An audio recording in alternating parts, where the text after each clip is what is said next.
आप सभी को नमस्कार। मैं मेरी चैनल में हार्दिक स्वागत है। आज हम लोग देखने वाले हैं बहुत ही महत्वपूर्ण प्रश्न और प्रश्नों को समझने जा रहे हैं। अर्थात यदि कोई बच्चा साल भर ना पढ़ के एक महीने में यदि पढ़ना चाहता है और वह महत्वपूर्ण प्रश्न को पढ़ना चाहता है, तो इस प्रकार के हम कौन क्वेश्चन से के प्रश्न को हम मतलब कौन से प्रश्न को पढ़ें, है ना, कौन से अध्याय इम्पोर्टेंट है हमारे लिए, उस जो बिंदु है अध्याय से लेकर प्रश्न तक के, है ना, और प्रश्न तक के लेकर उसको कैसे हमको सरल से सरल शब्दों में लिखना है या समझने की ज़रूरत है या हल करेंगे, उसको अपने को आज हम लोग वह जो आईएमपी महत्वपूर्ण चीज़ है अध्याय से लेकर जो सवाल है वहाँ तक हम लोग आज क्या करेंगे, बातें करेंगे। तो आप लोग को मैं बताने जा रहा हूँ कि यदि हम अभी तक नहीं पढ़ रहे होंगे तो अभी से पढ़ना स्टार्ट कर दें, और मैं सब मेरी चैनल की जो महत्वपूर्ण बातें हैं और अध्याय हैं और जो सवाल है उसके ऊपर यदि हम फोकस करेंगे तो हमको 30 दिन के अंदर हम अपने जो पास होने के लायक हम परसेंट अच्छा से अधिक हम बना सकते हैं। तो इसलिए आप लोग अपनी क्षमता को बढ़ाइए और पास होने लायक अध्याय और सवाल को भी समझने का प्रयास करें कि कौन सा सवाल कैसे बन रहा है, कौन सा सवाल कैसे आता है और कौन से अध्याय से अधिक नंबर का आता है, कितना नंबर का आता है, इसको अपने को ध्यान देना है। तो आइए चलते हैं वीडियो की ओर, सवाल की ओर। बच्चे अधिकतर क्या गलती करते हैं, साल भर नहीं पढ़ते, उसके बाद जब एग्जाम आता है तो बच्चे पढ़ने लग जाते हैं कि हम कौन से सवाल को बनाएं, हम कैसे बनाएं, है ना, किसको पढ़ें, कौन से अध्याय को ना पढ़ें, कौन से प्रश्न को दे पढ़ें, कौन से प्रश्न को ना पढ़ें। उसी के ऊपर आज जो मैं समझी चैनल है वह आप लोग के लिए ताज़ा खबर और जो फैल है वह भी पास होने के लायक हम सवाल कुछ देखेंगे जो बहुत ही महत्वपूर्ण है। आप लोग वीडियो को अंत तक देखें, तभी हमको जो सवाल है और अध्याय है कितना नंबर का आता है, कैसे प्रश्न आता है, उसको हम लोग देखने जा रहे हैं। तो यह जो है कक्षा 10वीं के लिए है ना, आप लोग समझ में आ रहा होगा। कक्षा 10वीं के लिए जो बोर्ड परीक्षा है उसके लिए महत्वपूर्ण अध्याय, महत्वपूर्ण जो सवाल है उसके ऊपर अपन क्या करेंगे, ध्यान देंगे। ठीक है, तो चलिए चलते हैं अपने सवाल की ओर। तो कक्षा 10वीं, तो सबसे पहले आप लोग के लिए एग्ज़ाम के लिए आप सभी को ऑल द बेस्ट, है ना, और तैयारी आज से ही चालू कर दें ताकि हमको जो महत्वपूर्ण प्रश्न है उसके ऊपर ज़्यादा फोकस करना है। ठीक है, कि हमको जो नेक्स्ट ईयर का जो 3 साल की पेपर है ABC से, है ना, उसको आप उठा कर पढ़िए, वो भी हमारे लिए बहुत ही महत्वपूर्ण चीज़ है। क्योंकि हम 3 साल के जो क्वेश्चन पेपर पढ़ेंगे तो हमको ऑटोमेटिक समझ में आ जाएगा कि एग्जाम का जो प्रश्न है वो किस टाइप से आता है ना, कौन से अध्याय से कितना प्रश्न आता है, कौन से प्रश्न कैसे आता है। आइए चलते हैं। सबसे पहला है अध्याय 1 जिसका नाम है बहुपद। ठीक है, अध्याय 1 जिसका नाम है बहुपद। तो बहुपद से कौन कौन सा सवाल आता है उसके ऊपर ध्यान देंगे। तो सबसे प्रश्नावली पहले में है कि भागफल एवं शेषफल ज्ञात कीजिए, ऐसा प्रश्न दिया होगा, है ना। तो भागफल और शेषफल ज्ञात कीजिए ऐसा प्रश्न है, तो उसके ऊपर अपने को हल्का ध्यान देना है ना, क्योंकि इसमें का जो अध्याय 1 का बहुपद का सबसे महत्वपूर्ण प्रश्न आता है। एक तो आता है शून्यकों का योगफल और गुणनफल ज्ञात कीजिए, जो 2 नंबर में हमेशा पूछा जाता है एग्जाम में, खाली स्थान, सही विकल्प या तो प्रश्न भी दिया जाता है इससे। शून्यकों का योगफल गुणनफल ज्ञात कीजिए, बहुत ही महत्वपूर्ण प्रश्न है, 1-2 नंबर में अवश्य पूछा जाता है। तो ये हो गया शून्यकों का योगफल गुणनफल कीजिए। दूसरा है भाज्य ज्ञात कीजिए, है ना। तो भाज्य कैसे बताइए, है ना, भाज्य ज्ञात कीजिए। तो भाज्य कैसे ज्ञात करना है उसके ऊपर अपने को भी ध्यान देना है। तो ये भी पूछा जा सकता है 2 नंबर 3 नंबर में, है ना। तो भाज्य ज्ञात कीजिए, इसको भी ध्यान देना है ना। उसके बाद है कि भागफल एवं शेषफल ज्ञात कीजिए। तो अपने को भाग देकर भागफल एवं शेषफल कैसे ज्ञात करेंगे उसके ऊपर भी अपने को क्या करना है, फोकस करना है। लेकिन महत्वपूर्ण है शून्यकों का योगफल गुणनफल, भाज्य ज्ञात कीजिए, है ना, जो यह सही विकल्प या प्रश्न में 2 नंबर में हमेशा पूछा जाने वाला प्रश्न है ना। उसके बाद है गुणनखंड। ठीक है, गुणनखंड, तो मध्य पद को तोड़कर गुणनखंड कीजिए, यह भी महत्वपूर्ण है। ठीक है, सबसे महत्वपूर्ण है अपना शून्यकों का योगफल गुणनफल कीजिए। दूसरा है बहुपदों के मध्य तोड़कर गुणनखंड कीजिए, बहुपद के मध्य पद को तोड़कर गुणनखंड कीजिए दूसरा। और तीसरा जो है सवाल वह है भाज्य ज्ञात कीजिए। ठीक है, तो यह हम 3-4 प्रश्न ऐसे पढ़ लेंगे तो अध्याय एक बहुपद हमारा क्या हो जाएगा, कंप्लीट हो जाएगा। तो मैं आप लोग को बता देता हूँ, पहला जो अपना है शून्यकों का योगफल और गुणनफल। ठीक है, शून्यकों का योगफल। ठीक है, शून्यकों का योगफल एवं गुणनफल। ठीक है, दूसरा है हमारा मध्य पद को तोड़कर गुणनखंड।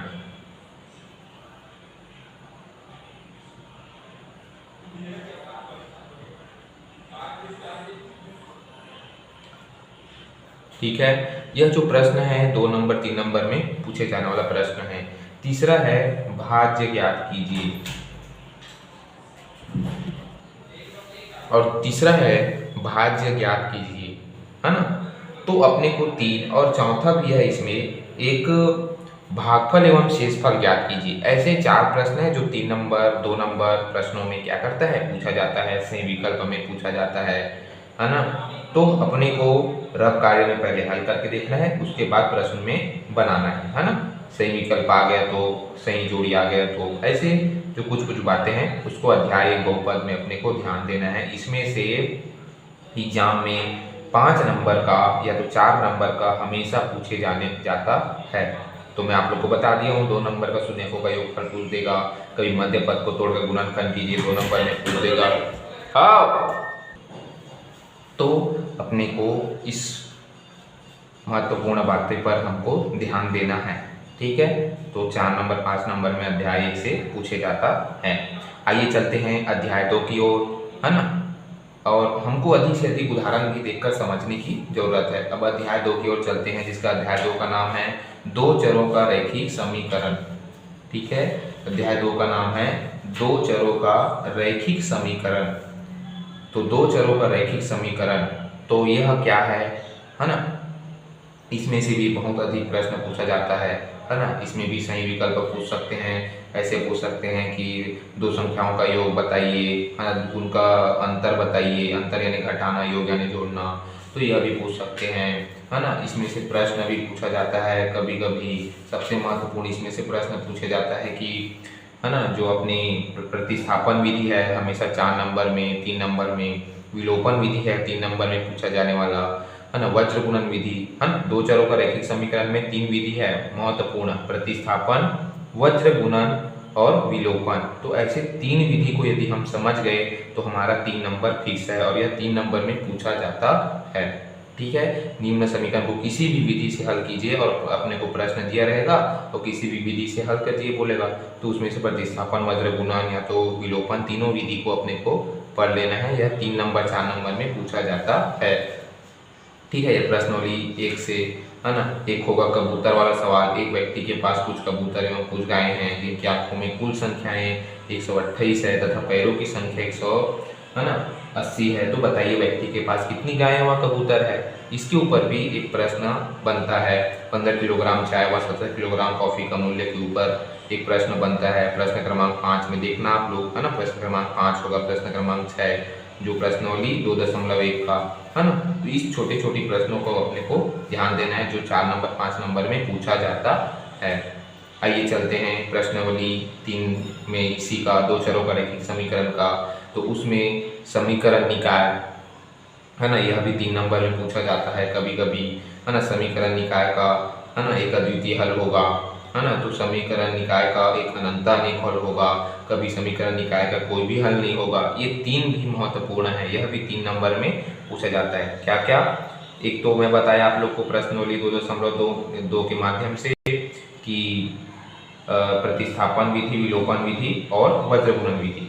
और मैं प्रश्नोली 3 में बता रहा हूँ अनंत अनेक हल, कोई भी हल ना हो, अद्वितीय हल। यदि हम 6 ये प्रश्न को हम समझ गए तो हमारा इसमें से भी 5 नंबर 10 नंबर पक गया, क्योंकि इसमें से 6 नंबर से हमेशा प्रश्न पूछा जाता है, 3-3 नंबर के सवाल, है ना। तो देखिए 4-5 नंबर से उसमें पूछेगा, इसमें पूछेगा 6-7 नंबर का, तो 10 नंबर हम ऐसी महत्वपूर्ण 10 नंबर महत्वपूर्ण प्रश्न से हम ला सकते हैं। ठीक है, समझ में आया। तो क्या क्या प्रश्नोली 3 से बताया, कोई भी हल ना हो, अद्वितीय हल और अनंतः अनेक हल। तो ये 3 प्रश्न इसमें से और 3 प्रश्न प्रश्न 2.2 से, जिसका नाम है विलोपन विधि, प्रतिस्थापन विधि, वज्रगुणन विधि। ठीक है, तो यह प्रश्न एग्जाम में पूछा जाता है। आप लोग पिछले साल की वीडियो भी, पिछले साल के जो प्रश्न है उसको भी उठाकर देख लेना, उसमें भी यह प्रश्न दिया रहता है। आइए चलते हैं अध्याय 3 की ओर। ठीक है, तो जो कुछ प्रश्न है उसको अपने ऊपर ध्यान देना है अभी तो। ठीक है, बाद में और अच्छे से सवाल को देखेंगे, प्रश्न को देखेंगे, क्वेश्चन पेपर जब हमारा परीक्षा बोर्ड आएगा तो परीक्षा बोर्ड को हम समझाएंगे, है ना, परीक्षा बोर्ड में कैसे सवाल दिया है उसको हम बताएंगे। तो अभी सिर्फ किस किस सवाल को पढ़ना है, कौन कौन से अध्याय को पढ़ना है, उसके ऊपर ज़्यादा फोकस करना है। ठीक है, आइए चलते हैं अध्याय 3 की ओर, जिसका नाम है एक चर का द्विघात समीकरण। ठीक है, जिसका नाम है एक चर का द्विघात समीकरण। तो एक चर का द्विघात समीकरण है। अब एक चर का द्विघात समीकरण अध्याय 3, तो इसमें से पूछे जाने वाला प्रश्नावली 1 से है, इसमें से पूछे जाने वाला प्रश्नावली 1 से है समीकरण चुनिए। तो समीकरण चुनिए अर्थात समीकरण चुनिए का 1 नंबर 2 नंबर में सही विकल्प है या खाली स्थान में पूछा जाता है प्रश्नावली 1 से। ठीक है, उसके बाद आते हैं हम प्रश्नावली 2 में, इसी का अध्याय 3 का, उसमें पूछा जाता है कि जो समीकरण मूल है अथवा नहीं। ठीक है, प्रश्नावली 1 में क्या पूछता है, या तो समीकरण है कि नहीं वो पूछ सकते हैं 1 2 नंबर का। उसके बाद है कि समीकरण मूल है अथवा नहीं, उसको प्रश्नावली 2 में पूछा जाता है ना। या तो वह भी पूछ सकता है कि मूल ज्ञात कीजिए, है ना, मूल कैसे ज्ञात करते हैं, है ना, मैं बताया हूँ, वैसे मेरी चैनल की वीडियो में आप लोग देखना, तो उसके ऊपर ध्यान देना है। तो मूल ज्ञात कीजिए, यह 2 नंबर में पूछा जा सकता है ना। सब अलग अलग प्रश्न, अलग अलग तरकीब, जो तकरीब है उसके ऊपर अपने को ध्यान देना है। ठीक है, तो यह मूल, अपने जो मूल है उसको ज्ञात करने के लिए या तो वर्ग समीकरण चुनिए। अब प्रश्नावली 3 में आते हैं, इसमें से पूर्ण वर्ग विधि। ठीक है, तो पूर्ण वर्ग विधि का एक वर्गमूल, प्रश्न क्रमांक 2 देखना, प्रश्नावली 3 का वर्गमूल 7 प्लस वर्गमूल 7 प्लस वर्गमूल 7, यह हमेशा 5 नंबर में पूछा जाता है। अध्याय 3 का महत्वपूर्ण IMP सवाल, वर्गमूल 7 प्लस वर्गमूल 7 प्लस वर्गमूल 7, ऐसे सवाल अध्याय 3 का एक चर द्विघात समीकरण का 5 नंबर या सवाल में यह पूछा जाता है। ठीक है, 10वीं का सबसे महत्वपूर्ण सवाल और पूर्ण वर्ग विधि से इस सवाल को क्या करना है, हल करना है। तो आप लोग देख लेना कि कैसे हल करते हैं। ठीक है, तो यह इसमें से, और बाकी तो कुछ नहीं है। एक होगा नीलमणि की वर्तमान आयु, है ना, एक होगा एक व्यक्ति के उसके पुत्र की वर्तमान आयु का योग 45 वर्ष है, 5 वर्ष पूर्व दोनों की आयु का क्षेत्र हुआ है ना, सॉरी, गुणनफल उस व्यक्ति की आयु का 4 गुना था, तो दोनों की वर्तमान आयु ज्ञात कीजिए। इस टाइप से वायु वाला जो सवाल है वह पूछा जाता है। तो एक चर का द्विघात समीकरण में क्या क्या देखे हम लोग, मूल ज्ञात कीजिए 2 नंबर में पूछ सकता है, पूर्ण वर्ग विधि पूछ सकता है, और जो सवाल है जिसका मैं अभी बताया ना, वर्तमान आयु ज्ञात कीजिए, ये वायु वाला सवाल जो है पूछा जा सकता है 5-6 नंबर में। तो उसके ऊपर अध्याय 3 से अपने को क्या करना है, देखना है।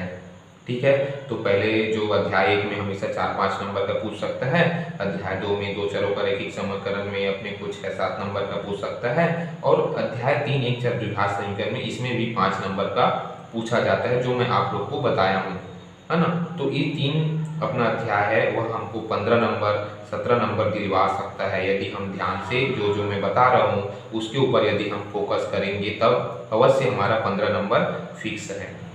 ठीक है, तो आप लोग वीडियो को अंत तक जरूर देखिए। हम नए नए सवाल, नए नए अध्याय की ओर, इसमें से क्या प्रश्न आता है उसके ऊपर जा रहे हैं।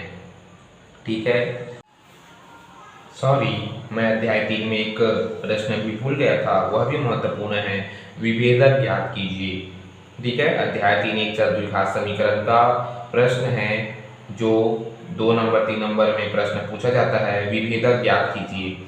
ठीक है, प्रश्नावली 4 में यह प्रश्न दिया है, विभेदक ज्ञात कीजिए। प्रश्नावली 4 का ही सूत्र विधि से हल कीजिए सवाल को, या प्रश्न को सूत्र विधि की सहायता से हल कीजिए। यह भी प्रश्न 4 नंबर में पूछा जाता है। तो आप लोग प्रश्नावली 4 का भी प्रश्न IMP लगा लेना, सूत्र विधि कैसे हल करते हैं उसको और विभेदक ज्ञात कीजिए, इसके ऊपर अपने को ध्यान देना है अध्याय 3 में। अब अध्याय 3 में ही प्रश्नोली 5 में एक और होगा जो शून्यकों का योगफल एवं गुणनफल ज्ञात कीजिए। उसी प्रकार से सेम प्रश्न मूलों का योगफल एवं गुणनफल ज्ञात कीजिए, ऐसा सवाल दिया होगा अध्याय प्रश्नवली 5 में अध्याय 3 का, उसको भी अपने को समझ लेना है, जिसमें शून्यकों का योगफल और मूलों का योगफल में कोई अंतर नहीं है, हमको सूत्र बस याद रखना है। तो मैं आप लोग को समझा दिया हूँ, वैसे मेरी चैनल की वीडियो में देख लेना कैसे बन रहा है सवाल, तो उसको भी अपने को IMP लगा लेना है। ठीक है, यह भी महत्वपूर्ण सवाल है। तो अध्याय 3 का हमको 5-6 नंबर से पूछा जाता है, तो मूलों का योगफल हो गया, सूत्र विधि हो गया, विभेदक ज्ञात कीजिए, है ना, और जो आयु वाला जो अपना सवाल है, पूर्ण वर्ग विधि है, वर्ग समीकरण, इस 3-4 जो प्रश्न है उसको हम एक एक प्रश्न को यदि हम समझ गए तो हमसे सभी सवाल क्या हो सकता है, बन सकता है। तो आइए चलते हैं अध्याय 4 की ओर। अध्याय 4 है समांतर श्रेणी। तो मैं आप लोग को बता दिया हूँ फर्स्ट में कि यह सवाल जो है हमेशा 10 नंबर 12 नंबर का सवाल इसमें से पूछा जाता है और एक ही सवाल 6 नंबर का पूछा जाता है। तो वह कौन सा सवाल है, इसमें अपने को सबसे पहले सूत्र को याद करना है। उसके पश्चात सबसे जो प्रश्नवली 1 का जो सवाल है उसमें का है कि समांतर श्रेणी, जैसे मान लीजिए दिया रहेगा समांतर श्रेणी दिया रहेगा तो उसमें का वह पद ज्ञात कीजिए, है ना। जैसे कि प्रश्न क्रमांक 4 में उदाहरण देकर बता रहा हूँ, समांतर श्रेणी 100, 70, 40 का 40वां पद ज्ञात कीजिए, है ना। तो ऐसे सवाल पूछा जा सकता है। समांतर श्रेणी का mवां पद ज्ञात कीजिए, कौन सा पद क्या है, शून्य है। ऐसे समांतर श्रेणी का हमको प्रश्न है उसके ऊपर ध्यान देना है। इसमें केवल प्रश्न ही पूछा जाता है, ठीक है। सही विकल्प या तो हमेशा 1-2 नंबर से पूछ सकता है। तो हमको सूत्र याद रहेगा तो ऑटोमेटिक जो समांतर श्रेणी का सूत्र याद रहेगा तो अपना जो प्रश्न है उसका भी उत्तर हम प्राप्त कर सकते हैं। तो समांतर श्रेणी का मैं आप लोग को बता दिया हूँ कि जो है ना 40वां पद ज्ञात कीजिए, mवां पद ज्ञात कीजिए, nवां पद ज्ञात कीजिए, है ना, शून्य पद ज्ञात कीजिए, अंतिम पद इतना है तो इतना पद को ज्ञात कीजिए। ऐसे प्रश्न पूछा जाता है जो 2 नंबर 3 नंबर प्रश्न में या तो सही विकल्प में ऐसे कुछ जो प्रश्न हैं उसके ऊपर अपने को क्या करना है, ध्यान देना है। जो प्रश्नवली 1 का मैं प्रश्न क्रमांक 4 बता दिया, प्रश्न क्रमांक 3 है ना। जैसे प्रश्नवली 1 ही में आप लोग के लिए बहुत महत्वपूर्ण प्रश्न जैसे है ना प्रश्न क्रमांक 16, मैं मानता हूँ प्रश्न क्रमांक 16 जो बहुत ही महत्वपूर्ण है ना। आगे बढ़ते हैं इसी में, तो प्रश्न क्रमांक 16 के साथ है आप लोग के लिए प्रश्न क्रमांक 19 जो 5 नंबर में पूछा जाता है। प्रश्न क्रमांक 19 IMP क्वेश्चन लगा लीजिए बुक में। उसके बाद है प्रश्न क्रमांक 20 बहुत ही मोस्ट IMP क्वेश्चन। उसके बाद है प्रश्न क्रमांक 21 जो बहुत ही मोस्ट IMP क्वेश्चन। 3 में से हमेशा एक तो सवाल जरूर दिया जाता है, ठीक है। तो मोस्ट IMP तीनों क्वेश्चन को लगा लीजिए, प्रश्न क्रमांक 19, प्रश्न क्रमांक 20, प्रश्न क्रमांक 21, ठीक है। तो यह अपना जो प्रश्नवली 1 है समांतर श्रेणी का, उसमें से यह जो 3-4 सवाल है उसके ऊपर अपने को क्या करना है, फोकस करना है, ध्यान देना है, ठीक है। अब चलते हैं प्रश्नवली 2 की ओर, ठीक है। अध्याय 4 के प्रश्नवली 2, तो अध्याय 4 की प्रश्नवली 2 है उसके ऊपर हम देखेंगे जो 1 नंबर में पूछा जाता है सही विकल्प में, समांतर माध्य ज्ञात कीजिए, ठीक है। समांतर माध्य ज्ञात कीजिए, तो समांतर माध्य ज्ञात कीजिए उसके ऊपर अपने को क्या करना है, ध्यान देना है। तो समांतर माध्य को ज्ञात उसको देख लेना है, ठीक है। उसके बाद सीधा सीधा बाकी को छोड़कर अपने को प्रश्नवली 3 में आ जाना है, ठीक है। तो प्रश्नवली 3 में भी अपने को 2 सूत्र महत्वपूर्ण याद रखना है, तो तभी हमको जो सवाल है वह बन पाएगा। तो प्रश्नवली 3 में सबसे बहुत ही महत्वपूर्ण सवाल है ना जिसके ऊपर अपने को ध्यान देना है, जो हमेशा 6 नंबर 7 नंबर में पूछा जाता है। ऐसे सवाल जैसे कि प्रश्न क्रमांक 10, प्रश्नवली 3 का प्रश्न क्रमांक 10 आप लोग लगा लीजिए IMP। यदि किसी समांतर श्रेणी के प्रथम, द्वितीय और अंतिम पद क्रमशः AB और 2A हो तो सिद्ध कीजिए कि श्रेणी का योगफल 3AB बटा 2B माइनस A होगा। यह जो सवाल है अगले साल मतलब पिछले साल सन 2023 या 23 में है ना प्रश्न 2023 में यह प्रश्न 5 नंबर का पूछा गया था। आप लोग प्रश्न पत्र में देख लेना, ABC सेट में प्रश्न क्रमांक 10। ठीक है, तो IMP लगा लीजिए, है ना। उसके बाद आगे बढ़ते हैं। उसके बाद है प्रश्न क्रमांक 13 जो 5 नंबर की सवाल है। प्रश्न क्रमांक 14 है 3 समांतर श्रेणियों के अंक पदों के योगफल, है ना। उसी क्रमांक प्रश्न क्रमांक 15 है, उसको भी आप लोग IMP लगा लीजिए। यह भी 55 नंबर की सवाल पूछा जाता है। तो समांतर श्रेणी के प्रश्नावली जो 3 का 13, 14, 15 और 10वां सवाल अपने को ध्यान देना है, जो 6 नंबर के सवाल पूछा जाता है। ठीक है, बहुत ही IMP क्वेश्चन में मेरे को लगता है यह प्रश्न हमेशा हर साल पूछा जाता है, जो 5 नंबर 6 नंबर में पूछा जाता है। तो हमको तैयारी जोर से करना है, क्योंकि इसमें से 10 या 12 नंबर से इस अध्याय से पूछा जाता ही है। ठीक है, तो आप लोग ध्यान से यह अध्याय को दीजिए, क्योंकि 10 नंबर 12 नंबर से इसी अध्याय से पूछा जाता है। ठीक है, अध्याय 5 अनुपात एवं समानुपात। तो अनुपात एवं समानुपात का 3-4 नंबर का इसमें से पूछा जाता है, उतना तो इसमें से ज़्यादा सवाल पूछा नहीं जाता है। तो आप लोग पढ़ना है तो पढ़ लीजिए, लेकिन अध्याय 5 का जो सवाल है अनुपात एवं समानुपात, उतना अपने को ध्यान नहीं देना है। आप ऊपर ऊपर से ऐसी देख लीजिए, लेकिन यदि आता है तो अच्छी बात है, लेकिन अपने को 1-2 सवाल समझकर और बनाकर देख लेना है, ताकि एग्जाम में आए तो हम बना सकें।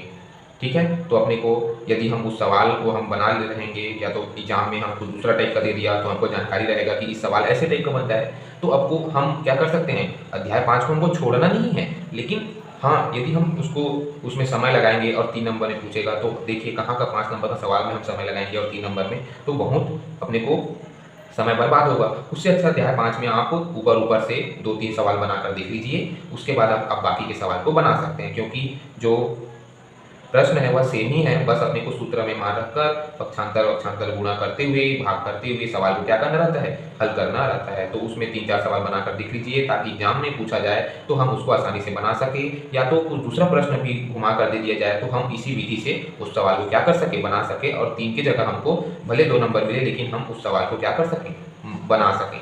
तो ऐसे अपने को बाहरी ऊपरी ऊपर से अपने को सवाल को देख लेना है अध्याय 5 अनुपात एवं समानुपात का। ठीक है, तो अपना अध्याय 1 से लेकर अध्याय 5 तक आप लोग को बहुत ही महत्वपूर्ण सवाल मैं आप लोग को बता दिया हूँ कक्षा 10वीं का। तो आप लोग पीछे ना हटे, अभी से और अभी से तत्काल आज ही से आप लोग पढ़ना प्रारंभ कर दे, ताकि एग्जाम ज़्यादा दिन में नहीं है, मार्च में ही आप लोग का क्या है, एग्जाम है। तो अभी से पढ़ना स्टार्ट कर दें तो हमको आगे चलकर दिक्कतें नहीं होगी, और आप अधिक से अधिक परीक्षा बोर्ड और पिछले साल के प्रश्न पत्र है उसके ऊपर आप ज़्यादा फोकस करें, क्योंकि वही हमारा 50% दिलवा सकता है। ठीक है, आइए चलते हैं। तो 5 अध्याय 1 से लेकर अध्याय 5 तक कंप्लीट हो गया है कि प्रश्न किस टाइप से पूछा जाता है, तो उसके ऊपर ज़्यादा अपने को ध्यान देना है ना। तो हमको अभी से मन लगाकर और पेपर की तैयारी को लेकर बहुत ही ध्यान देने की आवश्यकता है। आइए चलते हैं बहुत ही अच्छा सवाल की ओर, अध्याय 6। अध्याय 6, तो अध्याय 6 आप लोग देखे होंगे, जिसमें दूरी और ढाल प्रवणता, इसमें महत्वपूर्ण जो सवाल है वह है निर्देशांक ज्यामिति का। अध्याय 6 का नाम है निर्देशांक ज्यामिति। ठीक है, अध्याय 6 का नाम है निर्देशांक ज्यामिति। तो अध्याय 6 का निर्देशांक ज्यामिति से हमेशा 6 नंबर का सवाल पूछा जाता है। 2 प्रश्न पूछेगा 3-3 नंबर का, और 6 नंबर का ही रहेगा अध्याय 6, उसका 6 नंबर में प्रश्न पूछा जाएगा। और इसमें से 2 हमेशा प्रश्न पूछा जाता है। पहला है दूरी ज्ञात कीजिए, और दूसरा है प्रवणता या ढाल ज्ञात कीजिए। ठीक है, पहला प्रश्न में क्या बताया, दूरी ज्ञात कीजिए, और दूसरा है ढाल या प्रवणता ज्ञात कीजिए।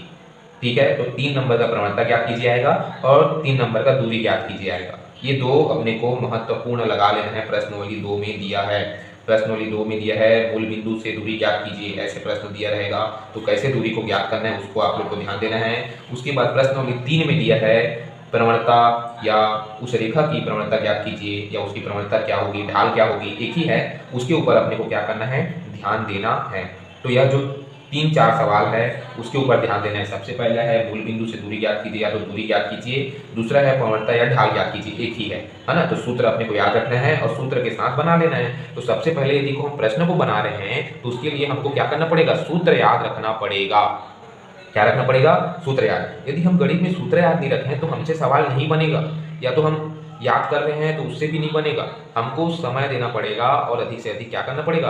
अभ्यास करना पड़ेगा। तो आप अभ्यास करिए, तभी हमसे सवाल क्या होगा?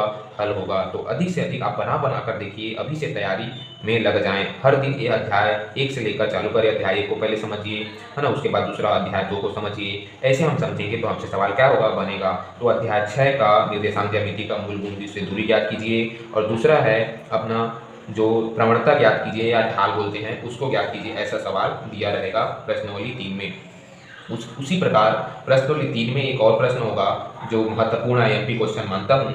प्रश्न क्रमांक 5, जो प्रश्न क्रमांक 5 है, सरल रेखा 5x घन 6y बराबर 7 को y बराबर mx प्लस c के रूप में लिखिए तथा रेखा की ढाल तथा y अक्ष के अंतःखंड ज्ञात कीजिए। तो अंतःखंड कैसे ज्ञात करना है ना, y अक्ष पर दिया है तो उसको सरल रेखा के माध्यम से हम कैसे सूत्र के माध्यम से उसके रूप में लिखेंगे, उसको कैसे उसके ऊपर कैसे सवाल को हल करेंगे उसके ऊपर ध्यान देना है। तो प्रश्न क्रमांक 5 और प्रश्न क्रमांक 6 जो पूछा जा सकता है निर्देशांक ज्यामिति का अध्याय 6 का, ठीक है। तो प्रश्नावली 3 का प्रश्न क्रमांक 6, प्रश्न क्रमांक 5 आईएमपी, और प्रश्नावली 2 का मैं आप लोगों को बताया हूँ दूरी ज्ञात कीजिए, है ना। उसके बाद है प्रश्नावली 1 में ढाल ज्ञात कीजिए, है ना। प्रश्नावली 3 में दोनों मिक्स है तो अपने को अंतःखंड ज्ञात कीजिए, y बराबर mx प्लस c, है ना, समीकरण दिया है। तो ऐसे 3-4 प्रश्न हैं जो 6-7 नंबर में पूछा जाता है, उसके ऊपर ध्यान देना है। तो एक प्रश्न 3 नंबर का पूछा जाता है अध्याय 6 से निर्देशांक ज्यामिति से, ठीक है। दूरी ज्ञात कीजिए, प्रवणता ज्ञात कीजिए, या तो समीकरण दिया है उसको अंतःखंड बनाइए या अंतःखंड ज्ञात कीजिए, ऐसा सवाल दिया रहेगा,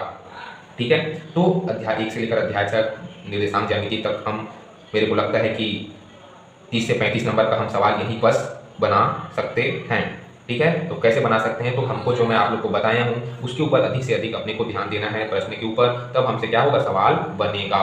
तो आप लोग पीछे मत हटिए, अभी से तैयारी में लग जाए और अभी से आप अपने जो समय है उसको सदुपयोग करना सीखें, ठीक है। तो अध्याय 6 तक जो महत्वपूर्ण बातें हैं, महत्वपूर्ण बिंदु है, महत्वपूर्ण प्रश्न है, अध्याय है, उसके ऊपर हमको ज़्यादा फोकस करना है। अध्याय 7 का आलेख है, तो इसमें से अपने को सिर्फ 1-2 प्रश्न अपने को समझ या बनाकर देख लेना है ग्राफ का।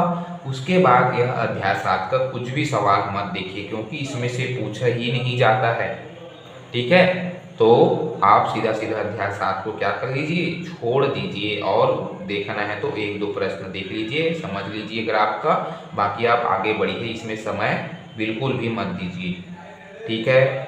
आइए चलते हैं अध्याय 8 जो 10 नंबर का हमसे पूछा जाता है एग्जाम में। आप लोग को मैं बता देता हूँ, अध्याय 8 में हमेशा 10 नंबर से इसमें से सवाल पूछा जाता है। बहुत ही आईएमपी क्वेश्चन, बहुत ही महत्वपूर्ण प्रश्न पूछा जाता है। तो अध्याय 8 के प्रश्नावली 1 में दिया होगा, जिसका प्रश्नावली 1 है, तो अपने को बैंकिंग एवं कराधान, अध्याय 8 का नाम है बैंकिंग एवं कराधान, ठीक है, जिसको बैंकिंग एंड टैक्सेशन ऐसे इंग्लिश में हम क्या बोलते हैं, है ना। तो बैंकिंग अर्थात बैंक, और कराधान मतलब सरकारी, है ना, विकास कार्य हेतु धन प्राप्त करने के लिए आयकर या सेवा कर, बिक्री कर आदि के रूप में जनता पर लगती है ना, जिसको कराधान बोलते हैं। तो प्रश्नावली 1 देखेंगे बैंकिंग एवं कराधान में अध्याय 8 में, तो उसमें से अपने को एक प्रश्न क्रमांक 1 से लेकर प्रश्न क्रमांक 6 तक सेम प्रश्न है, ठीक है। तो आप लोग एक प्रश्न को समझ लीजिए, बाकी हम बना सकते हैं। तो इसके लिए अपने को सूत्र याद रखना पड़ेगा, कुल ब्याज, ठीक है। तो कुल ब्याज का सूत्र याद रख लीजिए, आपसे बिल्कुल बन जाएगा, आप उदाहरण से भी समझ सकते हैं। तो मैं आप लोग को बता देता हूँ, प्रश्न क्रमांक 1 से लेकर प्रश्न क्रमांक 6 तक आप एक प्रश्न देख लीजिए। उसके बाद प्रश्न क्रमांक 7 से लेकर आप प्रश्न क्रमांक जो 12 है, ठीक है, वहां तक आप एक प्रश्न समझ लीजिए। उसके बाद आपसे सवाल बाकी बन सकता है। तो बैंकिंग एवं कराधान में प्रश्नावली 1 में क्या क्या देखना है? प्रश्नावली 1 में मैं आप लोग को बता देता हूँ, 1 से लेकर 6 तक में एक प्रश्न समझना और उसको हल भी करना, ठीक है। लेकिन प्रश्नावली जो 1 में ही प्रश्न 7 से लेकर है ना। प्रश्न 7 से लेकर 12 तक में एक प्रश्न समझना है, उसको हल करके भी देखना है, उसके बाद हमसे बाकी सवाल क्या हो सकता है, बन सकता है। तो अपने को 2 प्रश्न यहीं पास हो गया जो 5 नंबर में पूछा जा सकता है प्रश्नावली 1 से। तो प्रश्नावली 1 से 5 नंबर का पूछा जाएगा, यह हो गया 5 नंबर। और 5 नंबर किससे पूछा जाएगा, वह प्रश्नावली 2 से पूछा जाएगा, जिसमें सन 2024 में इसी साल, है ना, 2024 में पूछा गया था प्रश्न क्रमांक 2। ठीक है, प्रश्न क्रमांक 2 इसी साल 2024 में पूछा गया था। ठीक है, कि प्रश्न क्रमांक 2 है जो, है ना, कराधान, है ना, जिसको हम बोलते हैं आयकर। तो आयकर जो है उसमें से सवाल, जो दूसरा सवाल इस साल पूछा गया था, तो दूसरा को देख लेना और समझ लेना, है ना। प्रश्न क्रमांक 1 है, इसमें आप सभी प्रश्न को समझकर या तो हल करके देख लेना। तो प्रश्नावली 2 से 5 नंबर का सवाल पूछा जाएगा। ठीक है, प्रश्नावली 2, तो 5 नंबर प्रश्नावली 2 से और प्रश्नावली 1 से 5 नंबर। तो 10 नंबर बैंकिंग एवं कराधान से क्या होगा, पूछा जाएगा। तो आप लोग को मैं बता दिया कि अध्याय 8 से बैंकिंग एवं कराधान से आप लोग के लिए 10 नंबर के सवाल पूछा जाएगा। तो आप लोग पीछे ना हटे, अध्याय 4 10 नंबर से पूछा जाएगा, अध्याय 8 10 नंबर का पूछा जाएगा, 55 नंबर के सवाल पूछा जाता है इससे। तो आप लोग ये दोनों सवाल को, दोनों अध्याय को, और जो बैंकिंग एवं कराधान और समांतर श्रेणी, इसको बिल्कुल ना छोड़े। आप प्रश्न को बना कर अधिक से अधिक समझ कर, उदाहरण देखकर मैथ्स समरी चैनल का फायदा उठाइए और भरपूर आप समय दीजिए। ठीक है, गंवाइए मत, समय को बर्बाद ना करें, समय को सदुपयोग करना सीखिए। तो बैंकिंग एवं कराधान का 10 नंबर से प्रश्नावली 1 से पूछा जाएगा एक सवाल। विसर्जन का सूत्र याद रखिए, कुल ब्याज सूत्र याद रखिए, ऑटोमेटिक बन जाएगा। 1-2 प्रश्न आप बनाकर देखिए। और प्रश्नावली 2 से मैं बता रहा हूँ, प्रश्नावली 2 से प्रश्न क्रमांक 1, प्रश्न क्रमांक 2, प्रश्न क्रमांक 3, यदि हम तीनों सवाल को बिना देखे बना दिए, या तो हम बिना देखे समझ गए, है ना, या तो हम सवाल को हल कर देखेंगे 2-3 बार, तो हमसे 5 नंबर फिक्स बन सकता है। जो 2024 में दूसरा सवाल पूछा गया था, तो आप लोग देखिए 5 नंबर 6 नंबर में पूछा जाता है। तो आप लोग पीछे मत हटिए, 10 नंबर से अध्याय 8 से पूछा जाता है, बहुत ही IMP क्वेश्चन पूछा जाता है। तो 10 नंबर हमको गंवाना नहीं है, आप लोग अभ्यास करिए। 5-5 नंबर का सवाल एक ठो पूछा जाता है। ठीक है, तो बैंकिंग एवं कराधान के 10 नंबर का सवाल पूछा जाता है। तो आप लोग बार बार सवाल को बना कर देखिए, अभ्यास करिए, क्योंकि 5 नंबर ही हमारे लिए बहुत ही महत्वपूर्ण है। यदि हम 5 नंबर के सवाल में 4 नंबर पाएंगे तो बहुत खुशी होगा, लेकिन 2 नंबर सवाल के लिए हम अधिक समय देंगे तो हमारे लिए खुशी नहीं होगा। तो आप अधिक से 5 नंबर 6 नंबर वाले सवाल को अधिक बना कर देखिए। ठीक है, तो प्रश्नावली 2 प्रश्नावली 1 आपके लिए बहुत ही महत्वपूर्ण है बैंकिंग एवं कराधान में। ठीक है, तो इस प्रकार से दोस्तों अध्याय 1 से लेकर अध्याय 8 तक के हमको अभी तक 40-45 नंबर का मैं आप लोग को बता दिया हूँ। यदि हम पीछे हैं, है ना, हम कितना भी टॉपर से कितना भी पीछे रहें, हम यदि हमको आगे बढ़ना है तो इस छोटे छोटे प्रश्न को, है ना, और जो छोटे छोटे महत्वपूर्ण प्रश्न अध्याय को हम समझेंगे इसमें से कितना नंबर क्या आता है, हम उसके ऊपर समय देंगे अध्याय के ऊपर, है ना, एग्जाम के लिए, तो हमको समझ में आ जाएगा।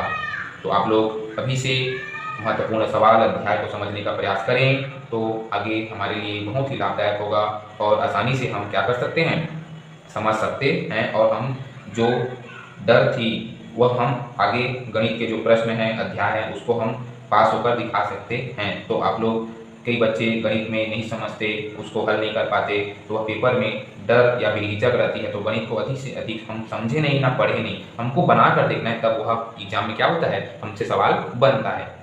तो इस प्रकार से आप बिल्कुल भी कोई भी प्रश्न ना छोड़े, बार बार बना कर देखिए, उसको 1000 बार बना कर देखिए। ठीक है, यदि हम बना कर देखेंगे तभी हमसे एग्जाम में बनेगा, हम उसको रट्टा मारेंगे पढ़ेंगे तो नहीं बनेगा। वो हिंदी नहीं है, बनाने का सवाल है। ठीक है, तो यहाँ पर अध्याय 8 तक समाप्त हो गया है। अध्याय 9 जिसका नाम है त्रिकोणमितीय समीकरण एवं सर्वसमीकाएं। ठीक है, तो त्रिकोणमितीय समीकरण एवं सर्वसमीकाएं का अर्थ है कि त्रिकोणमितीय, है ना। तो त्रिकोणमिति का अर्थ है कि हम जब त्रिकोणमिति सवाल हल करते हैं, जैसे कि कोई भी त्रिकोणमिति रहेगा उसमें sine theta, cos theta, tan theta, cosec theta, sec theta, इसके ऊपर अपने को क्या करना है, ध्यान देना है ना। तो जो साइन थीटा कॉस थीटा है ये सब सूत्र अपने को याद रखना है। जैसे कि मैं सदाबहार सूत्र है दो, है ना, दो सदाबहार सूत्र आईएमपी सूत्र है, जैसे कि साइन थीटा बटे कॉस थीटा बराबर क्या होता है, टेन थीटा। तो जस्ट उल्टा कर दो, कॉस थीटा बराबर बटे साइन थीटा क्या होता है, कॉट थीटा। तो ये दो सूत्र सदाबहार सूत्र हो गए। उसी प्रकार से अब सर्वसमीकाएं सूत्र है, तीन सर्वसमीकाएं सूत्र आपने देखा होगा, 1 प्लस साइन स्क्वायर थीटा बराबर sine square theta plus cos square theta बराबर 1, 1 प्लस, ऐसे तीन सर्वसमीकाएं सूत्र हैं, है ना। तो उसके हम तीनों सूत्र को हमको क्या करना पड़ेगा, याद रखना पड़ेगा, तब हमको मतलब त्रिकोणमिति में सूत्र याद रखना बहुत ही महत्वपूर्ण है। ठीक है, तो अध्याय 9 में त्रिकोणमिति समीकरण एवं सर्वसमीकाएं में आप लोग पहला बिंदु में लिख लीजिए, सूत्र याद रखना है, सबसे महत्वपूर्ण चीज है सूत्र याद रखना। ठीक है, जिसमें हमने सीखा में अध्याय 9 का हमने सीखा में भी कुछ कुछ सूत्र दिया है, उसको अपने को याद रखना है। ठीक है, और कौन सा मान कितना, जैसे कि पूछ देगा सही विकल्प खाली स्थान में पूछा जाता है कि साइन 45 अंश का मान क्या होता है, टेन 45 अंश का मान क्या होता है, तो टेन 45 अंश का मान 1 होता है, ऐसे अपने को याद रहना चाहिए, है ना। साइन 30 अंश का मान क्या होता है, साइन 0 अंश का मान क्या होता है, तो साइन 0 अंश का मान 0 होता है, ऐसे अपने को याद रखना है ना। साइन साइन 90 अंश का मान, साइन 45 अंश का मान, सेक 30 अंश का मान, ऐसे जो अपना मान है उसको याद रखना है, क्योंकि एग्जाम में यह 2 नंबर में 1 नंबर में सही विकल्प खाली स्थान में पूछा जा सकता है। तो हमको ये सूत्र के साथ साथ जो अपना जो टेबल है अंश वाला, है ना, जिसको त्रिकोणमिति अंश ऐसे बोलते हैं, तो उसको भी अपने को क्या करना है, याद रखना है। तो आइए चलते हैं अध्याय 9 के प्रश्नावली 1 पर। तो इसमें से सवाल पूछा जाता है, इसमें से अपने को ध्यान देना है, वह सवाल है चौथा। ठीक है, तो प्रश्नावली 1 अध्याय 9 का सर्वसमीकाएं सिद्ध कीजिए। तो सिद्ध करने वाला सवाल हमेशा पूछा जाता है, तो आप लोग लीजिए चौथा सवाल जो पूछा जा सकता है ना। ऐसे 6वां 7वां भी पूछे जाने वाला ही सवाल है, जिसमें सिद्ध ही करना है हमको, है ना। और इधर इसमें मतलब सभी सवाल जो है आईएमपी ऐसा लगता है, क्योंकि 11 नंबर का सवाल भी है, 10वां भी कभी कभी पूछा जाता है, जो बहुत ही सरल है ना, दिखने में कठिन, लेकिन जब हम हल करेंगे तो 2 स्टेप में आंसर प्राप्त हो जाता है, ऐसे सवाल है। और सिद्ध करने वाला तो बहुत ही सरल, तो सिद्ध करने वाला कैसे कब हल होगा, हमको सूत्र याद रहेगा, तब हमको सिद्ध करने में आसानी होगी। तो आप लोग सिद्ध करने वाला का जो सवाल है उसमें आप सभी देख लीजिए, लेकिन महत्वपूर्ण में चौथा सवाल, 6वां सवाल, 7वां सवाल, 10वां, 11वां, ऐसे कुछ कुछ जो सवाल हैं, है ना। और पहला सवाल ये भी महत्वपूर्ण है। तो 3-4 जो सवाल है उसको ज़्यादा देखें, बाकी को ऊपर ऊपर से देखकर आप लोग प्रश्नावली 2 में आगे बढ़िए। तो चलते हैं प्रश्नावली 2 पर। तो प्रश्नावली 2 में सबसे पहले मैं आप लोग को बता देता हूँ। तो आइए चलो दोस्तों प्रश्नावली 2 में देखते हैं अध्याय 9 का। तो दिए गए त्रिकोणमितीय समीकरण को हल कीजिए, जहाँ 0 अंश से बड़ा है थीटा, उससे बड़ा है 90 अंश। तो इस सवाल से 2024 में एबीसी सेट में 3, है ना, एबीसी सेट इन तीनों में, है ना, प्रश्नावली 2 का 5वां सवाल पूछा गया था। जो 6 नंबर का सवाल पूछा गया था, आप लोग आईएमपी क्वेश्चन लगा लीजिए, है ना, जिसमें 5वां सवाल पूछा था cos थीटा बटे 1 minus sine theta plus cos theta बटे 1 प्लस साइन थीटा बराबर 4। ठीक है, तो इसके ऊपर अपने को क्या करना है, ध्यान देना है। तो आप लोग लगा लीजिए 5वां सवाल, है ना, तो आईएमपी क्वेश्चन, और इसके साथ साथ हमको उदाहरण भी देखना है। उदाहरण 11 भी पूछ सकता है इसमें, उदाहरण 11 देख लेना, है ना, जो पृष्ठ क्रमांक 216 है बुक में, है ना, तो उसको भी आईएमपी लगा लीजिए। तत्पश्चात पहला सवाल जो 2-3 नंबर में पूछा जा सकता है ना, इसमें से भी सवाल अपने को पूछा जाता है। और जो मैं बताया ना टेबल, उसको अपने को याद रखना है, जैसे साइन 30 अंश का मान, टेन 45 अंश का मान, कोसेक 60 अंश का मान, ऐसे।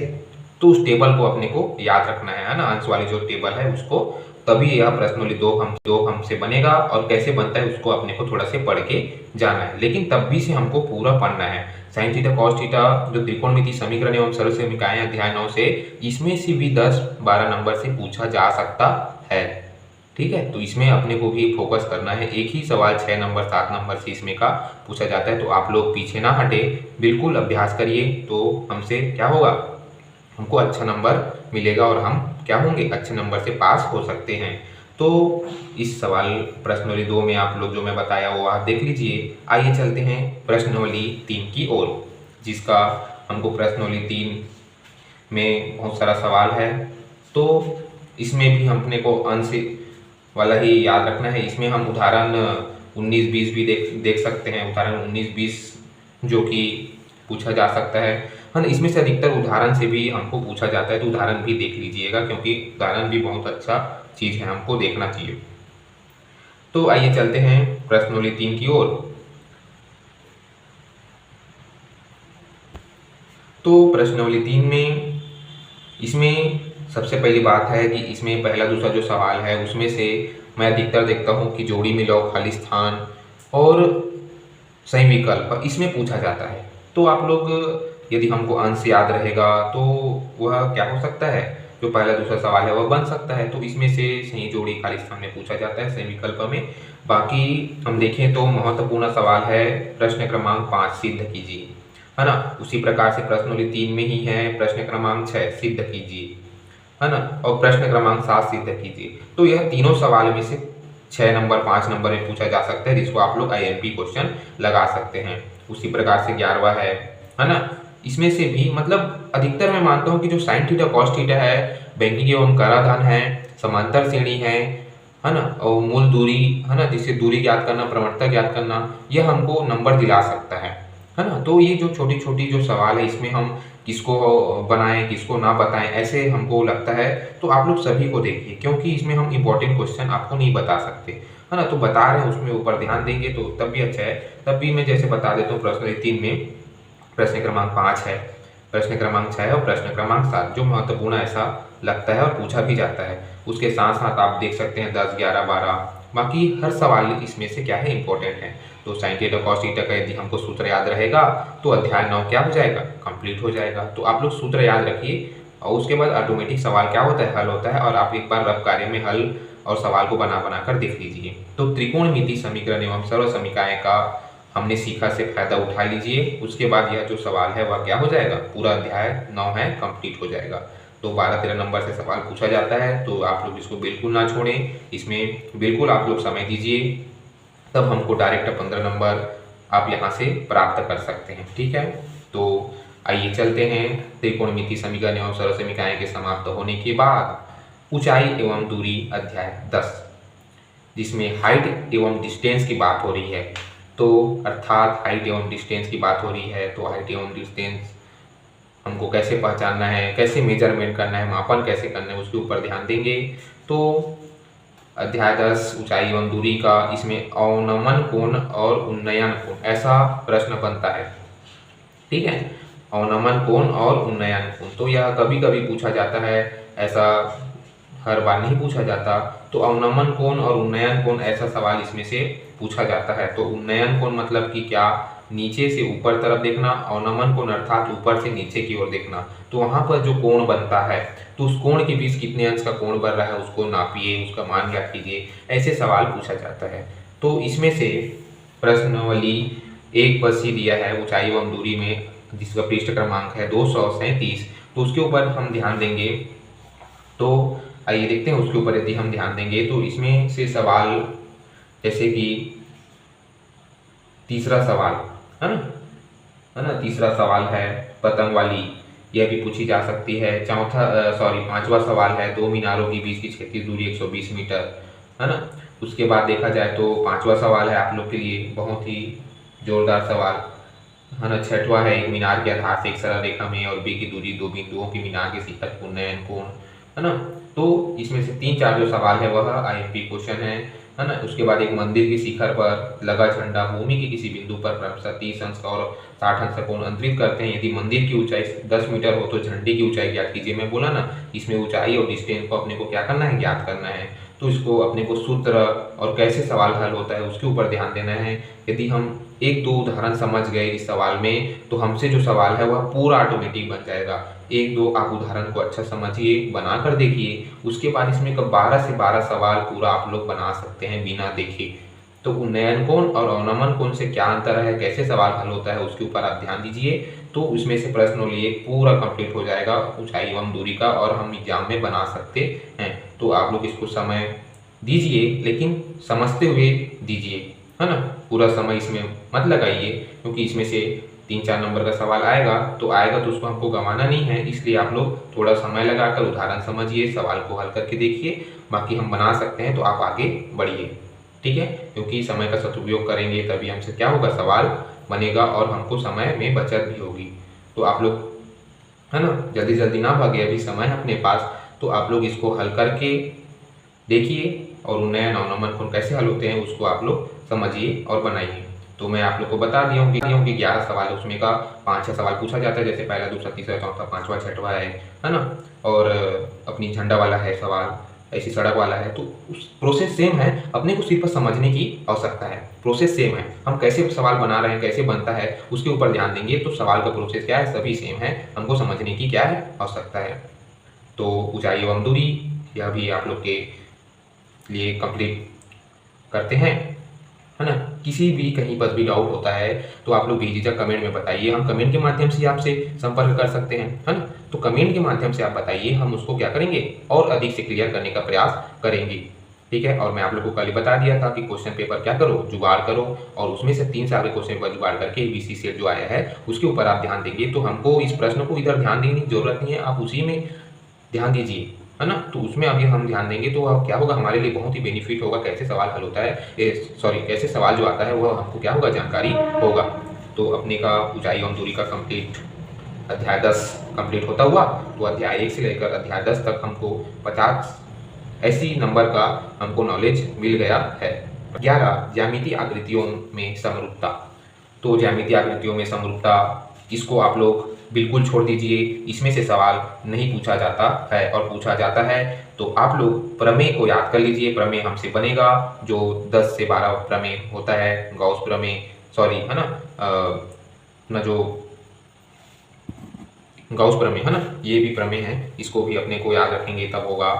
तो ऐसे कुछ कुछ अपने 11-12 जो अपना प्रमेय है उसको याद रखेंगे तब हमसे क्या होता है, सवाल हल होता है। जैसे भुजा भुजा समरूपता प्रमेय होगा, है ना। तो ऐसे एस भुजा कोण भुजा समरूपता प्रमेय होगा। ऐसे 3-4 जो भुजा प्रमेय है वह याद रहेगा तो हमसे हल होगा। तो आप लोग की इच्छा है, आप लोग ऐसी 1-2 सवाल देख लीजिए बनाकर। बाकी आप ज्यामितीय आकृतियों में समरूपता, इसको आप बिल्कुल ना देखिए, इसमें से सवाल पूछा नहीं जाता है, ठीक है। तो 1-2 सवाल देख लीजिए, कैसे सवाल होता है, कैसे बनता है। यदि एग्जाम में कुछ भी प्रश्न आता है तो आप उससे उसी के माध्यम से उसी के रिलेटेड बना दीजिए। यदि 7 नंबर का या 4 नंबर का रहेगा तो हमको 2 नंबर तो मिलेगा, लेकिन हम छोड़ेंगे नहीं। एग्जाम में कोई भी प्रश्न हमको नहीं छोड़ना है। एग्जाम में हम प्रश्न छोड़ते हैं मतलब वो हमारे लिए क्या है, यदि 5 नंबर का सवाल है उसमें हम 0, यदि हम उस सवाल को नहीं जान रहे हैं, नहीं बना पा रहे हैं, तो उसको आप कुछ भी कैसे भी दिमाग लगा के कुछ थोड़ा बहुत बनाइए, आपको 5 में 2 नंबर देगा, लेकिन बिल्कुल आपको नंबर मिलेगा। तो आप लोग थोड़ा सा इसको भी देख लीजिए, है ना। बाकी एग्जाम में पूछा जाता है कोई दूसरा क्वेश्चन तो इसी टाइप से हल कर दीजिए, तो आपको क्या मिलेगा, 5 में 3 नंबर बढ़िया मिल जाएगा। और यदि आप नहीं बना रहे हैं तो आपको 0 ही मिलेगा। इसलिए तो हमको किसी भी प्रश्न को नहीं छोड़ना है। तो ज्यामितीय आकृतियों में समरूपता आप लोग के लिए ही है, आप लोग इसको समझकर जितना पढ़ना है उतना पढ़ सकते हैं, ठीक है। कुछ भी नहीं समझ आएगा तो आप कमेंट में बताइए, लेकिन ज्यामितीय आकृतियों में समरूपता में मेरे को लगता है आप लोग छोड़ दीजिए, आपको समझना है तो समझिए। उसके बाद आता है हम लोग अध्याय 12 वृत्त एवं स्पर्श रेखाएं, ठीक है। तो अध्याय 12 वृत्त एवं स्पर्श रेखाएं। तो वृत्त का अर्थ क्या समझते हैं, एक प्रकार से जैसे कि वृत्त है, जो सिक्का है एक वृत्त होता है ना। अपना एक वृत्त देखे तो क्या बोलते हैं, अपना फुटबॉल भी एक वृत्त है ना। चूड़ी का किनारा एक अपना वृत्त है ना। पहिए जो होता है, चक्का बोलते हैं, वह भी एक क्या है, अपना वृत्त है। घड़ी का किनारा एक वृत्त होता है। तो वृत्त किसको कहते हैं, यही है हमारा वृत्त। उसकी स्पर्श, तो जो स्पर्श रहता है किनारा, वही स्पर्श रेखाएं कहलाती है। तो आइए इसके ऊपर चर्चा करेंगे अध्याय 12 में वृत्त एवं स्पर्श रेखाएं में। तो वृत्त एवं स्पर्श रेखाएं में मैं जो आप लोगों को मैं बताया हूँ प्रमेय, उसको ही याद रखेंगे तब यह हल होगा। तो इसमें से जीवा हुआ कैसे काटते हैं, लंब आधार, ये बाकी सब ये पूछा जाता है। तो इसमें से प्रमेय अपने को याद रखना है, 12 प्रमेय होता है, उसको अपने को याद रखना है, तब इसमें क्या होगा, हल होगा। तो वृत्त एवं स्पर्श रेखाएं में 12 प्रमेय याद रखना है। जो प्रमेय बुक में दिया है आप लोग देख लेना, तो प्रमेय जो बुक में दिया है उसको पढ़ लेना, इसमें से प्रमेय पूछा जाता है ना कि सवाल। तो प्रमेय है, जैसे मैं आप लोग को बता रहा हूँ कुछ कुछ प्रमेय, जैसे कि 274 पृष्ठ में दिया है। अपने को दो प्रमेय दिया है, देखना। पहला प्रमेय है कथन, किसी वृत्त की बराबर जीवाएं केंद्र पर बराबर कोण अंतरित करता है, पहला प्रमेय। दूसरा प्रमेय है यदि एक वृत्त की जीवाओं द्वारा केंद्र पर अंतरित कोण बराबर हो तो जीवाएं बराबर है। ऐसे दो प्रमेय यहीं पर इसमें बता दिया है ना। तो इसमें प्रमेय याद रखना है, पृष्ठ क्रमांक 274 में दिया है ना, अध्याय 12 वृत्त एवं स्पर्श रेखाएं, कक्षा 10वीं। तो इसमें प्रमेय याद रखना है। तो 12 प्रमेय होती है टोटल, है ना। तो उस टोटल प्रमेय को याद रखना है, तब हमसे सवाल ऑटोमेटिक बन जाएगा इसमें का। तो प्रमेय याद रखना है।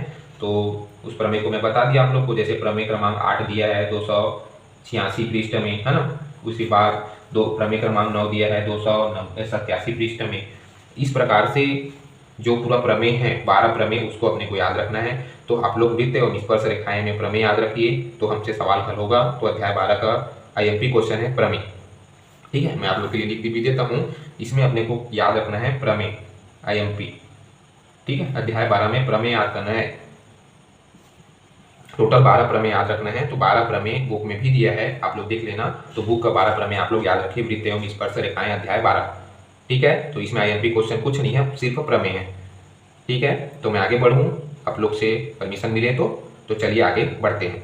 तो प्रमेय हम लोग याद रखेंगे, है ना। तो अध्याय 13 अब आ जाते हैं। फिर वही बात आई, अध्याय 11 में ज्यामितीय आकृतियों में समरूपता। तो अध्याय 13 भी वही है, ज्यामितीय रचनाएं। तो इसको भी आप लोग देख लेना, इसमें भी कुछ ज़्यादा पूछा नहीं जाता है। अध्याय 13 में, है ना, ज्यामितीय रचनाएं सेम होता है। ज्यामितीय रचनाएं मतलब कि अर्थात हम क्या ज्यामितीय आकृति का समरूपता समझें, वही ज्यामितीय रचनाएं हैं, है ना। तो जो इसमें का जितना आपसे बनेगा उतना बनाना, जितना पढ़ना है उतना पढ़ना, इसमें कोई जरूरी नहीं है। लेकिन आपको मैं बताया कि ऊपर ऊपर हवाई जहाज की तरफ आपको क्या करना है, समझ कर पढ़ना है, ताकि एग्जाम में आए तो हम क्या कर सके, लैंड भी कर सके और ऊपर उड़ भी सके। इस प्रकार से हवाई जहाज समान हमको ऊपर ऊपर से पढ़ना है, लैंड भी कर सके जमीन पर और ऊपर उड़ भी सके। तो अध्याय 11 अध्याय 13 आपके लिए वैसी है। अध्याय 12 में प्रमेय याद करना है, बस इसमें सवाल अपने को नहीं समझ रहे हैं। तो प्रमेय 12 प्रमेय है, 12 प्रमेय याद कर लीजिए, या तो 6-7 प्रमेय याद कर लीजिए, बन जाएगा। 12 प्रमेय याद नहीं कर सकते हैं तो ये हो गया। तो अध्याय 11 से लेकर अध्याय 13 तक आप लोग के लिए ज़्यादा कुछ नहीं है, इसको पूरा छोड़ दीजिए। बस अध्याय 12 में प्रमेय याद कर लीजिए और अध्याय 11 अध्याय 13 में हवाई जहाज बना दीजिए। ठीक है, तो प्रमेय जो 12-13 प्रमेय हैं उसके ऊपर अपने को क्या करना है, फोकस करना है। और 12 प्रमेय नहीं तो बिल्कुल आप 7-8 प्रमेय बिल्कुल करिए। ठीक है, पूरा प्रमेय नहीं पूछेगा तो साथ में 2 पूछेगा, उसमें एक तो फंसेगा ही। तो इस प्रकार से प्रमेय आप लोग याद रखें। अध्याय 14 जिसका नाम है गणितीय कथनों की जांच। अर्थात गणितीय कथनों की जांच मतलब हम गणित की कथन को कैसे जांच करेंगे।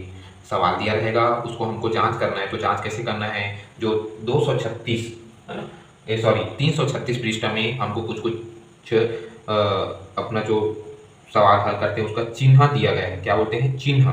तो चिन्ह को अपने को समझना है। आप लोग देखिए, जैसे बराबर का चिन्ह कैसे रहता है, बड़ा का चित्र कैसे रहता है, छोटा का, इसलिए का, अर्थात का, इसलिए मतलब अतः का, इसका जो कुछ जो सॉरी चित्र है उसको अपने को देखना है। तो 336 पृष्ठ में दिया है कक्षा 10वीं की बुक का, तो उसको आप लोग देखिए। तो हमको गणितीय कथनों की जांच कैसे करते हैं उसमें ध्यान आ जाएगा।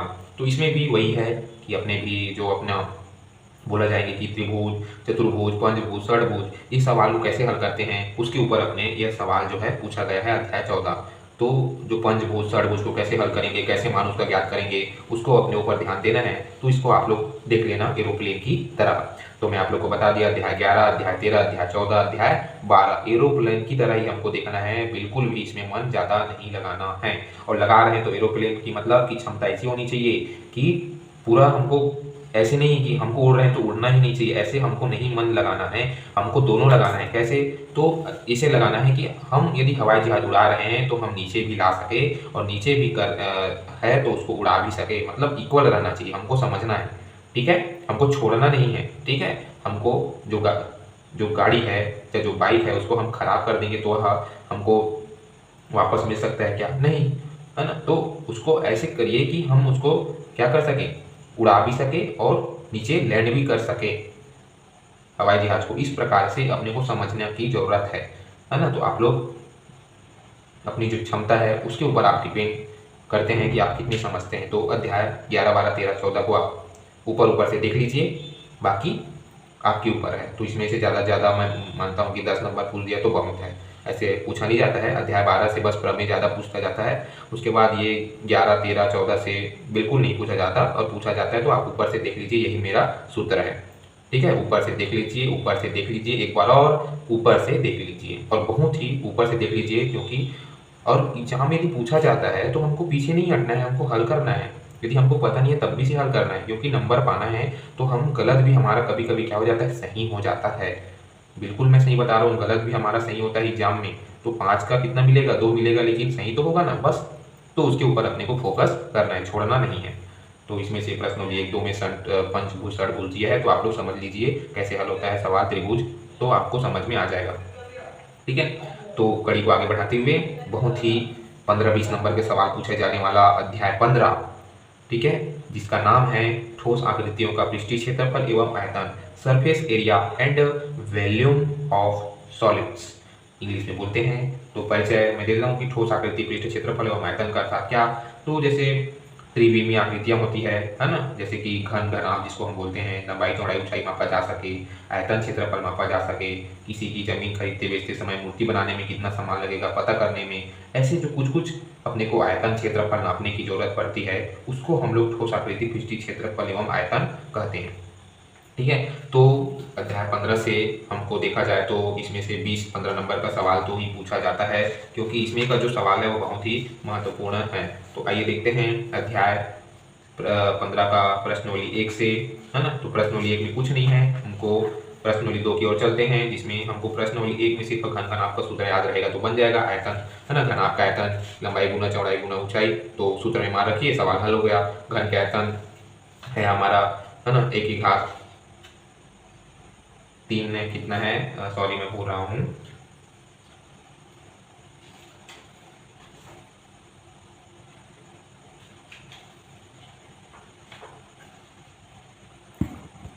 तो प्रश्नोली 1 में दोस्तों अपने को घन के आयतन, घनाभ का आयतन के सूत्र याद रखना है। घन के विकर्ण, है ना, घन के संपूर्ण पृष्ठ, है ना, घनाभ के संपूर्ण पृष्ठ, घनाभ के विकर्ण, तो ये सूत्र को याद रखना है, तो हमको सवाल क्या हो जाएगा, बन जाएगा।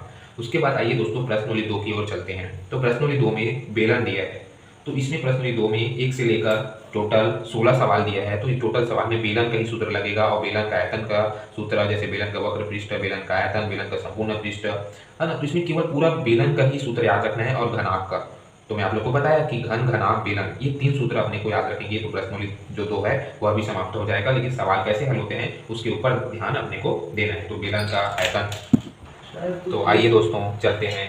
तो अपने को प्रश्नोली 2 में बेलन के आयतन के जो सूत्र है उसको अपने को याद रखेंगे, तो प्रश्नोली 2 क्या हो जाएगा, कंप्लीट हो जाएगा। तो अब इसमें से मैं देखता हूँ कि 16 सवाल है, तो 16 सवाल में जैसे कि 6वां सवाल IMP है ना, 7वां सवाल IMP है, बेलन का आयतन ज्ञात कीजिए, है ना, दोनों सवाल बेलन का आयतन ज्ञात कीजिए। तो कैसे आयतन ज्ञात करना है, सूत्र याद रखेगा, तो अपने को सूत्र में मार रखकर सवाल को क्या करना है, हल करना है। तो इसमें 6, 7, 8 सवाल IMP है, 9 भी है ना। आगे बढ़े तो अस्पताल वाला जो सवाल है वो IMP है, छड़ वाली जो सवाल है वो IMP है। तो इसमें से सूत्र याद रहेगा तो हमसे बन जाएगा। तो आप लोग प्रश्नोली 2 को सभी को सवाल को देख लीजिए। इस टाइप प्रश्नोली 3 शंकु की ओर, तो शंकु का सूत्र याद रहेगा तो शंकु का सवाल हल होगा। सबसे पहली बात तो शंकु में, है ना, 6वां सवाल है IMP है, 7वां सवाल IMP है ना। देखा जाए तो जोकर की शंक्वाकार टोपी के आधार की त्रिज्या, यह भी IMP है। तो चौथा सवाल IMP, 6वां 7वां 8वां, है ना, यह सभी IMP है शंकु में, है ना। तो शंकु का कैसे सवाल हल होता है, यह भी 3-4 नंबर में पूछा जाता है। तो सूत्र याद रहेगा तो हमसे सवाल ऑटोमेटिक बन सकता है। ठीक है, तो इसको अपने को ध्यान देना है। तो शंकु का आयतन याद रहेगा तभी हमसे सवाल हल होगा। तो शंकु का याद नहीं, आयतन का जो सूत्र है याद नहीं रहेगा तो कैसे हल होगा, तो उसको अपने को ध्यान रखना है। तो मैं आप लोग को बताता हूँ कि इसमें का जो सवाल है वह है, जैसे 3-4 नंबर में पूछा जाता है, तो आप लोग बिल्कुल क्रम से लिखिए। दिया है, माना, जिसको हम ज्ञात करें उसको माना लीजिए, है ना, या तो दिया है लिखिए, जो जो दिया है ऊंचाई, है ना। उसके बाद प्रश्न अनुसार करके उसको बाकी को क्या कीजिए, सूत्र के माध्यम से हल कीजिए। सूत्र को लिखिए, सूत्र बेलन का आयतन को, शंकु का आयतन, ऐसे चित्र बनाइए, डायग्राम बनाइए, हाइट और उसके गोलाई को पूरा लिख दीजिए। तो हमको और अधिक से अच्छा नंबर प्राप्त करने के लिए यह हमारा बहुत महत्वपूर्ण साधन है ना। तो आप लोग अच्छे नंबर पाने के लिए ये सब चीज़ करेंगे, है ना। जितना हम सजा सकते हैं सवाल को उतना अच्छा से सजाएंगे तो हमको अच्छा नंबर प्राप्त हो सकता है। लेकिन चित्र में हमको सजाना नहीं, हमको लिखना भी पड़ेगा, और कैसे सामने वाला चेक करने वाला कैसे हमको अच्छा नंबर दे सकता है उसके ऊपर अपने को फोकस करना है। जैसे गणित की जो सवाल है उसको हमको सूत्र दिया है, माना, अतः, प्रश्न अनुसार, ये छोटी छोटी जो सवाल है उसको अपने को लिखना है, ना कि जोड़ना घटाना है। 2 और 2 को जोड़ दिए तो 4 आ गया, ये गलत बात। लेकिन उसी को हम दिया है तो फिर दिया है तो हम इसको जोड़ेंगे तो 4 होगा। ऐसे अपने को कुछ कुछ बिंदु लिखना है, मैं बता रहा हूँ ना, इसको लिखना नहीं है, मैं समझा रहा हूँ। तो इस प्रकार से अपने को जो सवाल है उसके ऊपर ध्यान देना है। 3-4 नंबर में यह भी पूछा जा सकता है। तत्पश्चात प्रश्नोली 4 की ओर बढ़ें तो इसमें गोला है तो गोले के जो सूत्र है उसको याद रखेंगे तब बनेगा। तो 8वां 9वां सवाल गोले के आयतन में महत्वपूर्ण आईएमपी क्वेश्चन है, पहला दूसरा तीसरा, मतलब गोले का जो सवाल है उसको अपने को सभी को भी देख लेना है। तो जो मैं बताया वो आईएमपी है, बाकी आप सभी देख सकते हैं, लेकिन इसमें सभी देखना चाहिए ऐसा मेरे को लगता है। तो 8वां 9वां 10वां आईएमपी क्वेश्चन, 11वां भी, और पहला दूसरा तीसरा सूत्र याद रहेगा तो ऑटोमेटिक सवाल से बड़ी सवाल क्या हो सकता है, बन सकता है। आप लोग को मैं बताया कि पिछले वीडियो में देखी होंगे सूत्र, जैसे कि सूत्र देखने में सूत्र याद रहेगा, सवाल बहुत बड़ा है तो एक सूत्र के साथ हम 2 स्टेप 3 स्टेप में सवाल को ऑटोमेटिक हल कर देते हैं, है ना। तो हमको डरने की जरूरत नहीं है। आप क्वेश्चन पेपर में देखिए कैसे सवाल आए हैं तो उसको पढ़िए, है ना, तो हमसे सवाल क्या होगा, हल होगा। तो डरने की जरूरत नहीं है, हम जब डर गए तो मर गए, इसलिए बेझिझक आप लोग डरिए मत, सावधानीपूर्वक हल करने का प्रयास करिए। तो अब टोटल सभी को मिलाकर गोला, शंकु, घन, घनाभ और बेलन, तो ऐसे पांचों को मिलाकर एक सवाल बनता है प्रश्नावली 5 पर, जो कि 5 प्रश्न दिया है प्रश्नावली 5 में, और इसमें से सभी जो सवाल है उसमें से सभी सूत्र को याद रखना पड़ेगा, तब यह प्रश्नावली 5 क्या होता है, बनता है। तो उसके लिए सभी सूत्र याद रहेंगे, तो शंकु, बेलन, घन, घनाभ, गोला, अर्धगोला, ये सभी सूत्र याद रहेगा तो अपना प्रश्नावली 5 क्या होगा, कंप्लीट होगा। तो प्रश्नावली 5 को हमको सभी सूत्र याद रहेंगे तब बनेगा। तो इसमें से पहला तीसरा जो सवाल है आईएमपी है बस, ठीक है, पहला सवाल आईएमपी लगा लीजिए और तीसरा सवाल आईएमपी लगा लीजिए। इससे सवाल और एक्स्ट्रा सवाल नहीं पूछेगा तो आप लोग बना सकते हैं। क्यों, कैसे बना सकते हैं, हमको सूत्र याद है तो हम बना सकते हैं, और सूत्र याद नहीं है तो हम नहीं बना सकते। तो सूत्र याद है तो हम 11, 12, 13 जो भी सवाल दिया जाए वो हम बना सकते हैं। तो पहला तीसरा प्रश्नावली 5 का अध्याय 15 का कोषाकृतियों का पृष्ठीय क्षेत्रफल एवं आयतन का प्रश्नावली 5 का पहला तीसरा आईएमपी है, आप लोग लगा लीजिए, ठीक है। तो हमने सीखा, में भी आप लोग जो गणित का हमने सीखा है उसको आप लोग को पढ़ना चाहिए, ठीक है। मैं भी पढ़ता हूँ लेकिन आप लोग को भी पढ़ना चाहिए। तो हमने सीखा, पढ़ना चाहिए, क्योंकि हम क्या सीखे हैं उसमें से बहुत कुछ पूछा जा सकता है। मैं देखता हूँ कि सही विकल्प और अपना जो खाली स्थान है वो हमने सीखा से अधिकतर पूछता है। 15 नंबर का पूछा मतलब उसमें का 10 नंबर तो हमने सीखा का ही दिया जाता है। तो हमने सीखा आप लोग बिल्कुल पढ़िए, क्योंकि इसमें से ही क्वेश्चन क्या होता है, बनता है और बनाया जाता है, ठीक है। तो आप लोग को समझ में आ गया होगा कि अध्याय 15 से 20 नंबर से सवाल आता है तो कैसे आता है। तो प्रश्नावली 5 तक 1 से लेकर हमको 5 सूत्र याद रखना है, गोला, अर्धगोला, शंकु, घन, घनाभ, बेलन, ऐसे 5-6 सूत्र है, सभी का याद रखेंगे तब हमको 20 नंबर मिलेगा। हर सवाल कैसे हल होता है उसको हम अभ्यास करेंगे, हल करके देखेंगे, कॉपी में, रफ कॉपी में हल करेंगे, तब हमसे क्या होगा, बनेगा। तो आप लोग बिल्कुल सवाल को हल करिए, पीछे मत हटिए, है ना। तो हमसे क्या होगा, सवाल बनेगा, आप लोग घबराइए मत, लेकिन हमको जब तक अभ्यास करेंगे तब हमसे सवाल बनेगा, अन्यथा नहीं बनेगा, ठीक है। तो आइए चलते हैं कड़ी को आगे बढ़ाते हुए। हमारा जो अध्याय 15 है वह 20 नंबर दिलाकर हमको बढ़ा रहा है अध्याय 16 की ओर, जिसमें से अध्याय 16 से 10 नंबर का सवाल आईएमपी है, बिल्कुल आईएमपी, ऐसा मेरे का मानना है। तो अध्याय 16 का मानना नहीं है, अध्याय 16 का पूछा ही जाता है, आंकड़ों का विश्लेषण, है ना, इसका नाम है आंकड़ों का विश्लेषण, इसको इंग्लिश में बोलते हैं एनालाइजिंग डाटा, ठीक है। विश्लेषण मतलब डाटा कलेक्ट करना, कैसे डाटा कलेक्ट करना। तो आइए अध्याय 16 का आंकड़ों का विश्लेषण में कुछ महत्वपूर्ण सवाल जान लेते हैं। तो समांतर माध्य का सूत्र याद है तो हमको समांतर माध्य पूछा जा सकता है ना, जो इसमें प्रश्नावली 1 में दिया है, समांतर माध्य ज्ञात कीजिए, है ना, तो उसको अपने को ध्यान रखना है। उसके बाद देखिए तो बहुलक है, माध्यिका है ना, यह सब सवाल इसमें दिया है। तो मैं आप लोग के लिए लिख देता हूँ, तब हमसे क्या होगा, अच्छा सरल हो जाएगा। तो इसमें से अध्याय 16 से आंकड़ों का विश्लेषण का यदि हमको सवाल हल करना है तो इसमें से 10 नंबर में पूछा जाता है हमेशा। तो आप लोग समांतर माध्य कैसे हल होता है उसको आप लोग देख लीजिए, ठीक है। दूसरा देख लीजिए बहुलक, ठीक है, और तीसरा देख लीजिए माध्यिका, और चौथा देख लीजिए आप लोग बहुलक हो गया, माध्यिका हो गया, समांतर माध्यिका हो गया, समांतर माध्य हो गया, और एक सवाल है अपने,